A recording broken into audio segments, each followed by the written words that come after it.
처진 눈을 개선하는 제일 간단한 시술, 눈썹 및 리프팅에 대한 이야기입니다. 좋아요, 구독, 알림 설정 부탁드리고요. 영상 끝까지 보시고 영상 마지막에 있는 퀴즈 풀고 선물도 받아보세요. 영상에 있는 전후 사진은 저희 홈피 포토 갤러리로 오셔서 확인하시고요. 최근에 쌍꺼풀 주변의 피부를 과다하게 절제하고 어색한 느낌이 나기 쉬운 전통적인 상안검 성형술보다는요, 내시경 이마 눈썹 리프팅이나 눈썹 밑 리프팅이 많이 추천됩니다. 특히 눈썹 아래 흉터가 남긴 하지만 실제로 1년쯤 지나면 깜짝 놀랄 정도로 잘 보이지 않게 되는 눈썹 밑 리프팅이 많이 선택되기도 합니다. 간단하다는 이유에서요. 눈썹 밑 리프팅은 근육을 당겨주거나 묶어주는 복잡한 방식이 아니고요. 그냥 단순하게 피부를 이렇게 절제해주는 것에 불과하죠. 그래서 그냥 간단하게 이 피부를 잘라주고 예쁘게 봉합하는 거죠. 그래서 간단하고 부작용도 거의 없는 거죠. 그런데 이 눈썹 및 절개 리프팅은 완전하게 내시경에 의한 이마 눈썹 리프팅을 대체할 수 있는 것은 아닙니다. 내시경 이마 눈썹 리프팅은 눈썹과 이마를 처진 부분을 중심으로 수직 또는 약간 각도를 기울여서 자연스럽게 원하는 방향대로 원래 처진 위치에 가장 가까운 상태로 복원할 수가 있습니다. 그러니까 당기는 방향의 조절이 내시경 이마 리프팅에서는 자유롭다는 거죠. 하지만 눈썹 밑 리프팅은 눈썹의 앞부분, 즉 얼굴의 중앙 부분에서의 처짐은 거의 개선할 수가 없는데요. 눈썹의 앞부분은 상대적으로 이렇게 돌출되어 있어서 흉터가 있을 경우에는 쉽게 드러나고 흉터가 좀 더 뚜렷하게 보이는 특징을 가지고 있기 때문입니다. 따라서 절개는 눈썹의 맨 앞부분에서부터 대략 한 1, 2cm 정도 뒤쪽, 그러니까 한 이 정도에서부터 오목하게 함몰이 되기 시작하거든요. 그래서 그 오목하게 함몰된 약간 그림자가 생기는 부분부터 절개해야 흉터를 잘 보이지 않게 할 수 있습니다. 그렇지 않으면 간혹 이렇게 눈 앞쪽에 보이죠? 이렇게 너무 눈에 잘 띄는 흉터를 눈썹 부분 그리고 얼굴의 중앙 부분에 남기게 되는 거죠. 이렇게 눈썹의 앞부분에는 가급적 흉터를 남기지 않아야 하니까 눈썹 및 리프팅은 기본적으로 눈꺼풀을 바로 위쪽으로 곧바로 수직으로 올려주진 못하고요. 약간 절개선의 위치가 약간 바깥쪽에 있기 때문에 바로 위쪽으로 당겨주지 않고 45도 또는 60도 정도 기울어진 채로 당겨지게 되는 거죠. 지금 이렇게 가장 넓게 절제하는 부분이 가장 많이 당겨지고요. 실제로 이 앞쪽 부분에 이렇게 약간만 절제하는 부분은요, 그렇게 많이 당겨질 수가 없겠죠. 그러니까 전체적으로 수직으로 공평하게 당겨지지가 않고 또 그 조절이 어렵고요. 약간 기울어진 상태로 당겨주게 되는 거죠.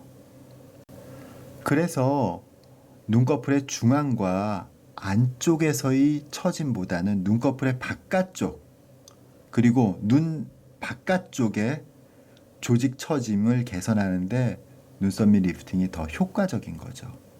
그런데 대부분의 눈 처짐은 눈의 바깥쪽 부분부터 먼저 진행하고 더 심하게 진행되니까 눈썹 및 리프팅이 전체적으로 대부분의 경우 효과적인 거죠. 그래서 이렇게 눈썹 및 리프팅이 자주 사용되는데요. 쌍꺼풀 라인이 있는 경우에요. 눈동자의 중앙보다 약간 바깥쪽 부분, 이 부분에서는요, 이렇게 사선으로 당겨지니까 쌍꺼풀 라인이 이렇게 바깥쪽 위쪽으로 이동하죠. 그러니까 모양이 눈썹 및 리프팅만으로도 쌍꺼풀 라인을 만지지 않고 눈썹 및 리프팅만으로도 자연스럽게 이전 모양으로 개선이 되죠. 그런데 눈동자의 안쪽 부분에서는요, 조금 문제가 달라요. 여기서 쌍꺼풀 라인 자체를 이렇게 비스듬하게 바깥쪽으로 당겨지니까요, 눈 앞머리에 원래는 이렇게 둥글하게 있던 이런 라인이 당겨지니까 약간 직선화하는 거죠. 그러니까 원래 둥글던 곡선이 당겨지면서 직선으로 변하게 되는 거죠. 이 앞쪽 부분이 어색하고 강해 보일 수가 있는 거죠.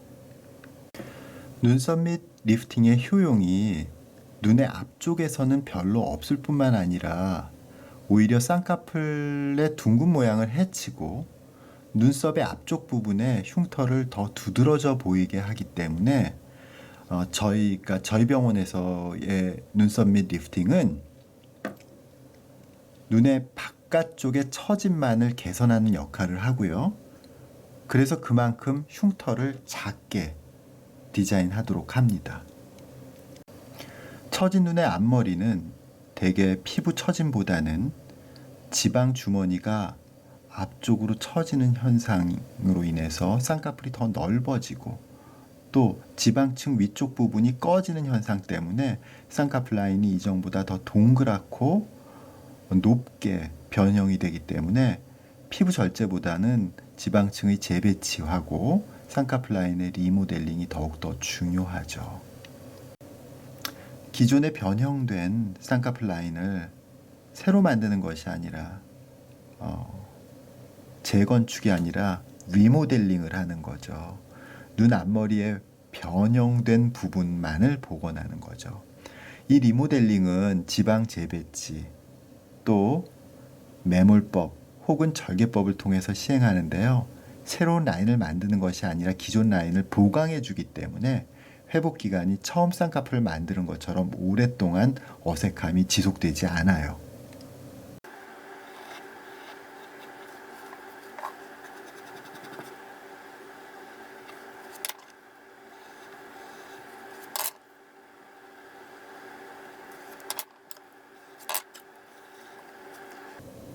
결국 뒷부분의 처짐은 눈썹 및 리프팅으로, 앞부분의 쌍꺼풀 라인의 변형은 쌍꺼풀 리모델링으로 각각 해결한다는 개념입니다.